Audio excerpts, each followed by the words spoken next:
আজকে ছিল আমার জীবনের একজন স্পেশাল মানুষের অন্নপ্রাশন। আর আমরা সকাল সকাল রেডি হয়ে সেখানেই চলে গিয়েছিলাম। আর এই গাড়িটাই ছিল সেই স্পেশাল মানুষটার একটা ছোট্ট গিফট, কারণ সে গাড়ি চাপতে খুব ভালোবাসে। আর সেই স্পেশাল মানুষটি হলো আমার বোনপো। গিয়ে দেখি তখন তিনি ফোন দেখতে ব্যস্ত, কার্টুন দেখছেন। তারপর তাকে রেডি করা হয় যেসব রিচুয়ালগুলো আছে করার জন্যে। এই যে আমাদের সোনা পাপা রেডি হয়ে বসে আছে, তার থেকে ফোন নিয়ে নেওয়া হয়েছে, তাই জন্যে তার আর কিছুই ভালো লাগছে না। তাই জন্যে সে কী করবে কিছুই ভেবে পাচ্ছে না।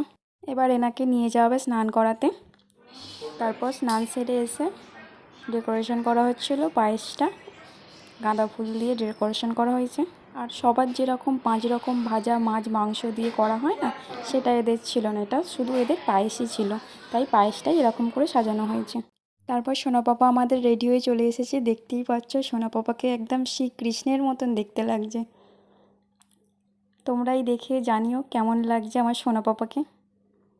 আর আমার সোনা পাপার একটা কি ভালো গুণ আছে, যে সাজতে খুব পছন্দ করে আর ঘুরতে যেতে খুব পছন্দ করে। এই দুটো হলে আর কিছু যায় না। আর ছবি তোলায় পোজ দিতে তো একদম ওস্তাদ।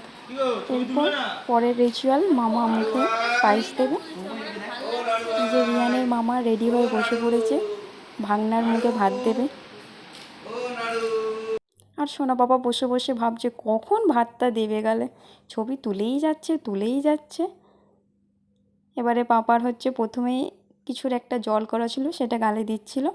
তারপরে এই পায়েসটা মুখে দেওয়া হবে। আর একটা কথা, পাপা আমাদের একদম মিষ্টি খেতে পছন্দ করে না। পাপা নোনতা ঝাল এইসব খেতে খুব পছন্দ করে, কারণ ওর ভাত খাওয়ার আগেই আমরা ওকে বিস্কুট খাইয়ে দিয়েছি। এই যে মামা মুখে পায়েস দিচ্ছে, কিন্তু বাবুর তো মিষ্টি একদম পছন্দ না। এই দেখতেই পাচ্ছ বমি করছে। আর মামা তো ওকে একদম বেশি বেশি করে খাইয়েই দিচ্ছে, ভাবছে ভাগনা অনেক খাবে। ভাগনার তো মিষ্টি একদম পছন্দ না, সে তো এবারে কান্না করেই দেবে। তার তো আর ভালো লাগছে না, অনেকক্ষণ থেকে এইসব হচ্ছে। এবারে ভাবছে আমি একটু কেঁদেই নিই, তাহলে এরা আমাকে ছেড়ে দেবে, কিন্তু তাও কেউ ছাড়ছে না, এইভাবেই চলছে। ভাত খাওয়া শেষে মামা একটু ভাগনাকে কোলে তুলে নিল আদর করার জন্য আর একটু ছবি তোলার জন্য, কারণ এগুলোই তো স্মৃতি হয়ে থাকবে না, পরে ওকে দেখানো হবে যে দেখ মানে অন্নপ্রাশন করা হয়েছিল। তারপরে এগুলো শেষ হওয়ার পরে পাপা গাড়িতে উঠে পড়েছে। পাপা তো আমাকে গাড়ি চাপতে খুব ভালোবাসে। আর পিছনেরটা ছিল আমার মাসির মেয়ে, সে তো গাড়ি নিয়ে এদিক ওদিক করে ঘোরাচ্ছে। আর সে তো গাড়ি থেকে নামবেই না, কারণ গাড়ি পেয়েছে, ওখানে গাড়ি করেই ঘুরবে। পাপার এই কপালের টিপটা আমি করে দিয়েছি। কেমন হয়েছে তোমরা অবশ্যই কমেন্টে জানিও। আর আমার সোনা পাপাকে কেমন লাগছে সেটাও অবশ্যই জানিও। তারপর সব কিছু শেষ করে খাওয়া দাওয়ার পর্ব, বাচ্চাদের খেতে বসিয়ে দেওয়া হয়েছে। আর এটা আমার সোনা পাপার মুখে প্রসাদটা দেওয়া রইল।